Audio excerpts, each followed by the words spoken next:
আমের দিনগুলোতে আমের রেসিপি করতে করতেই সত্যি সত্যি সময় চলে যায়। আমের যে কত রেসিপি হয় সবই সুস্বাদু, আর সবই কিন্তু এই সিজনেই হয়। অন্য কোনো সিজনে এই কাঁচা আম পাওয়া যায় না। তাও এখন আবার পাকা আম বেশি মিলছে, আর কাঁচা আমের দর বেড়ে যাচ্ছে। যত দর বাড়বে মানুষের তত চাহিদা বাড়বে, তাই না বন্ধুরা? তাই কাঁচা আম নিয়ে চলে এলাম এমনই একটা রেসিপি যা সকলেই জানেন, অথচ টেস্টি, একদম নিরামিষ রেসিপি।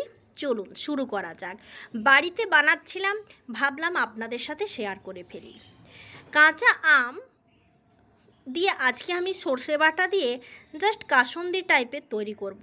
হয়তো ভাববেন যে এটা জানি কিংবা অন্য চ্যানেলে দেখেছি, হয়তো দেখেছেন, কিন্তু আপনাদের আমি অনুরোধ করব এমন কিছু জিনিস দিয়ে আমি আজকে এটা রেডি করব যেটা আপনারা চাইলে আপনারাও করতে পারেন, আর এতে স্বাদ হবে 10 গুণ। অবশ্যই দেখতে পারেন। তো আমাদের আমটা প্রথমে একটু টেস্ট করে নিতে হবে। আমটা ঠিক কেমন, মিষ্টি টাইপের না অতিরিক্ত টক? যদি অতিরিক্ত টক হয় তো এর জন্য খুবই ভালো, মানে কাসুন্দি টাইপ তৈরি করবার জন্য। এটা আপনি অনেক দিন কাচের জারে সংরক্ষণ করে রাখতে পারেন।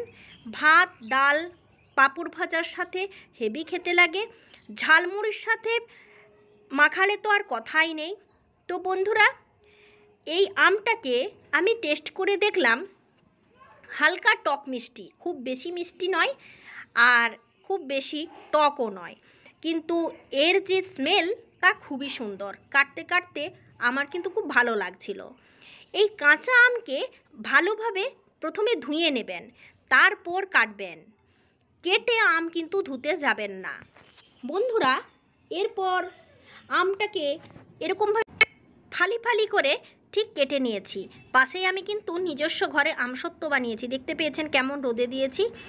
জাস্ট একদম রেডি হয়ে গেছে, নুন হলুদ দিয়ে মাখিয়ে দিয়েছি।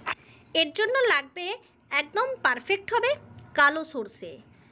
একটা তো ছোট বাটিতে ভিজিয়েছিলাম, কিন্তু এত বেশি সর্ষেটা নোংরা, যার কারণে বড় বাটিতে আমি ভিজিয়েছি আর ভালো করে জল দিয়ে ধুয়ে নিচ্ছি। অতিরিক্ত কাঁকর বালি বের হবে। অবশ্যই দোকান থেকে আনুন কিংবা যত পরিষ্কারই হোক 2 থেকে 3 বার ভালো মতো ধুয়ে নিন, না হলে কিন্তু পুরো আমের রেসিপিটাই আপনার নষ্ট যাবে।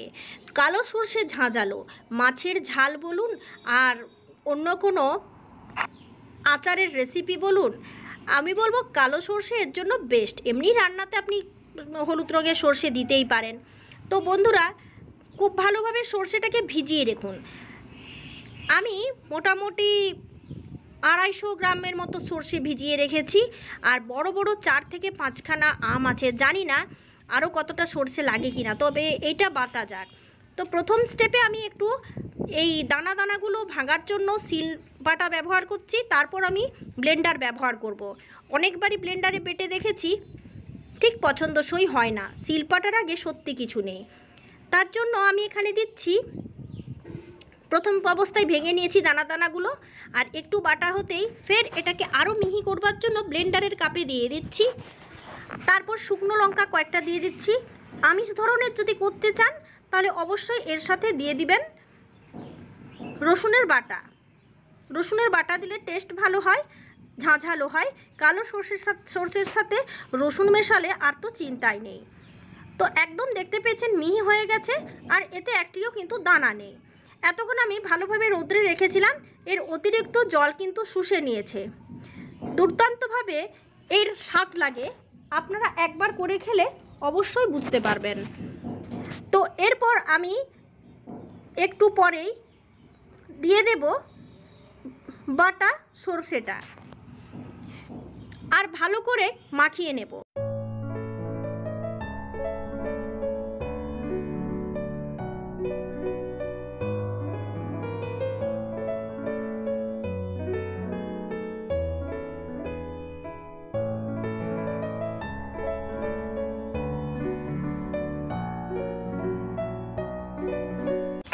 তো বন্ধুরা, এখন আমি খুব ভালো মতো গোটা জিরে ভেজে রেখেছিলাম, আর ভাজা মশলাটা এর সাথে দিয়ে দিলাম। অবশ্যই মনে রাখবেন এখানে সরষের তেলটা একটু বেশি পরিমাণে দিতে হবে।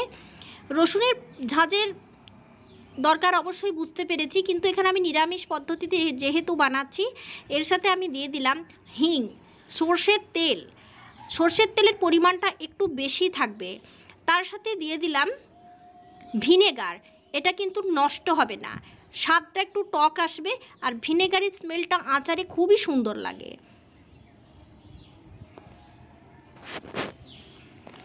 এরপর আমি দিয়ে দিচ্ছি চিনি। চিনিটা পরিমাণ মতো দেবেন, যেমন আমটা আগে টেস্ট করবেন, যেমন মিষ্টি থাকবে কিংবা টক থাকবে সেটা বুঝেই কিন্তু আপনি এখানে চিনিটা দেবেন। আমি চিনি বুঝিয়ে দিয়েছি, আপনি যখন করবেন তখন কিন্তু ভালোভাবে টেস্ট করে তারপর দেবেন। প্রথম অবস্থায় সরষের তেলটা মাখিয়েছিলাম, মাখাতে মাখাতে মনে হলো যেন কম মাখিয়েছি, যার কারণে এখানে আমি আরও সরষের তেল দিয়ে দিলাম। তারপর কাঁচা লঙ্কা কয়েকটা দিয়ে দিলাম, সামান্য পরিমাণে লবণ দিয়ে দিলাম, আর ধনে ভেজে গুঁড়িয়ে রেখেছিলাম সেটা দিয়ে দিলাম। দিয়ে দিচ্ছি হলুদের গুঁড়ো।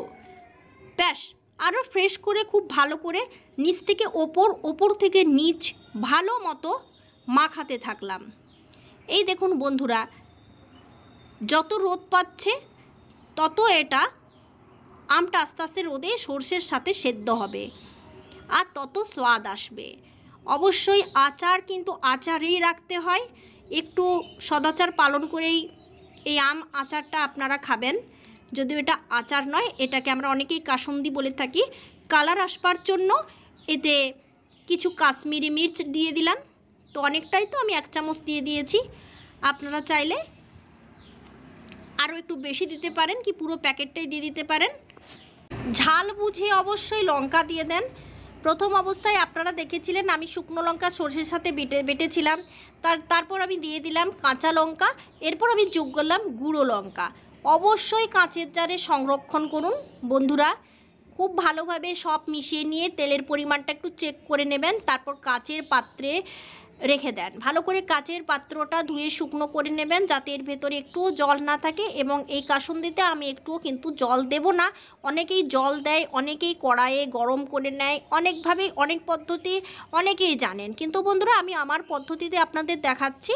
আর এটা এত টেস্টি হবে আর এত সুন্দর স্মেল আসবে, একবার কৌটো করলে কিন্তু পুরো পাড়া গন্ধ ছেড়ে যাবে। হ্যাঁ বন্ধু, যাকে বলে এ পাড়ায় খুললে ও পাড়ায় গন্ধ যায়। বন্ধুরা এটা খেতে খুবই সুন্দর, গুড় দিয়ে আম, চিনি দিয়ে চাটনি অনেকেই খেয়েছেন। এরকমভাবে সর্ষে বাটা দিয়ে বানিয়ে একবার খেয়ে দেখুন তো কেমন স্বাদে আসে।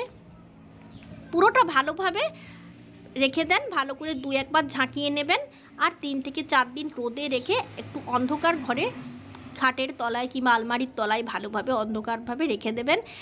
পরিষ্কার করে নেবেন এই কাঁচের পাত্রর ওপরের অংশটা। আজ এই পর্যন্ত, ধন্যবাদ।